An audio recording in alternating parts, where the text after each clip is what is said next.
Now, this before and after here, early extension on the left, staying in posture, turning through the golf ball on the right, that was done in one lesson. So it wasn't done over the space of months, one lesson. So we're going to get into exactly how we managed to do it. And this has all been done online via Skillist. So for my student Paul here, we had a very clear root cause issue that a lot of you are suffering with. And once you fix it, you can fix that early extension really, really fast.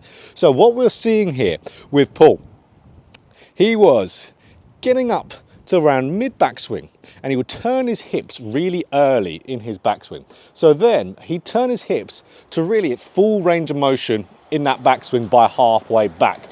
And then from there, he couldn't turn his hips anymore to be able to complete his swing.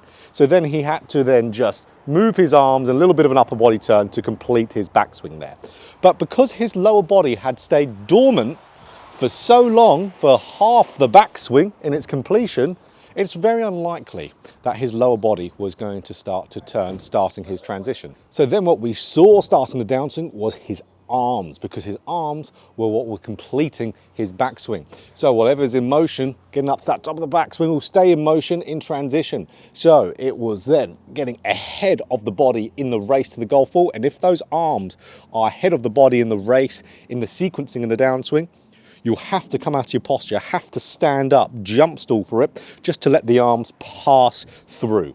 So for us, all we had to do here was get his lower body completing his backswing and just more active starting that downswing. So if we could get his lower body to start that downswing, start the race, so making it complete the turn a little bit later and continue to turn as soon as it stops its turn, then start the turn into the downswing, then we knew that the arms would be more passive going into the downswing and the body would be leading, so then he could stay in his posture and turn through just like we saw here. So we had the body ultimately do more and the arms do less. So 2 drills we did. We did 1 drill without the golf ball, 1 drill with the golf ball, all targeting cutting down dormant time of the hips and getting them moving a little bit sooner. So we didn't want this movement where he would run out of his hip turn early and then just lift up the arms to complete his swing and then arms start the downswing.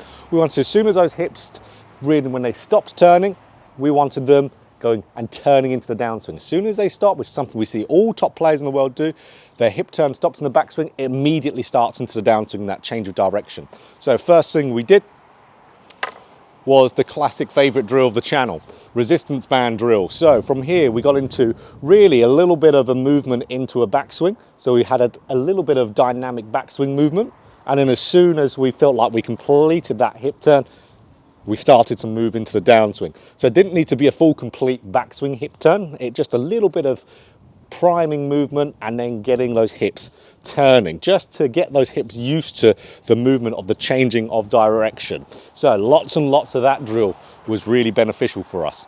So that was one that we could do at the driving range, could do at home as well if we had the right rig set up for it. So that was absolutely instrumental. I'll tell you a drill that you could do without it, but I want to show you exactly what we did in the lesson so you can replicate it as good as you can. So just that one for this, because that's exactly what Paul did. So the drill with the golf ball was a drill that I've been doing a lot of recently on the channel also. And that is one where you just get your club, so a wedge preferably, stick it underneath your trail heel and have the club angled so it's just behind your left calf. So then what we want to do, we want to be making sure as soon as our hips complete the backswing, really feel like your left leg is hitting the stick or hitting the shaft behind your left leg. So hit the shaft of your left leg as soon as we're starting in transition, getting those hips moving, getting those hips rotating. So as soon as that backswing movement stops, start the downswing, hit the club with your left leg as soon as you can. So got a lot of those reps in, and that gets those hips moving and that gets the arms more quiet.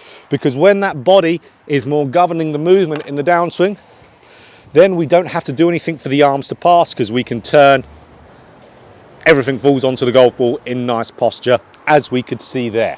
So really from here, luckily for us in this lesson, the fixing the root cause also fixed the early extension visual as well. It's quite often when it comes to fixing early extension, you've got to fix the root cause. For some players that might be a steep shaft, and then their early extend to manage that steep shaft, where you'd have to fix the shaft angle and then move better. But here in Paul's case, just the root cause issue fixed it for us. So that's very much the case a lot of the times, which is why it's so important for, if you have any faults in your golf swing, especially downswing faults, you need to have lessons, because it's extremely difficult to be able to, without the coaching knowledge, know what's making you do this certain fault, especially if it's a downswing fault like we saw with Paul, really having his early extension, coming out of posture, lack of chest rotation, the flip.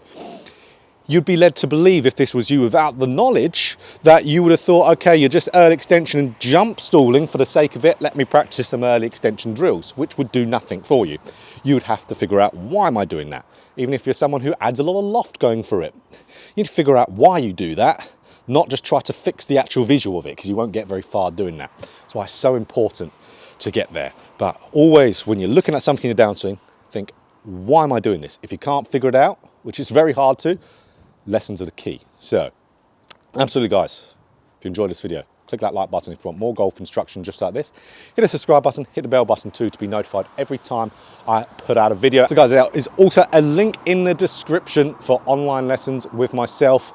This lesson here was done online via Skillist. All the transformations that you see on my channel, whether it's here or whether it's on Instagram, they're all done via Skillist. There's not a single in-person one on there, because I don't do in-person lessons anymore. Everything is done online. So if you want to improve, hit me up and we'll get talking.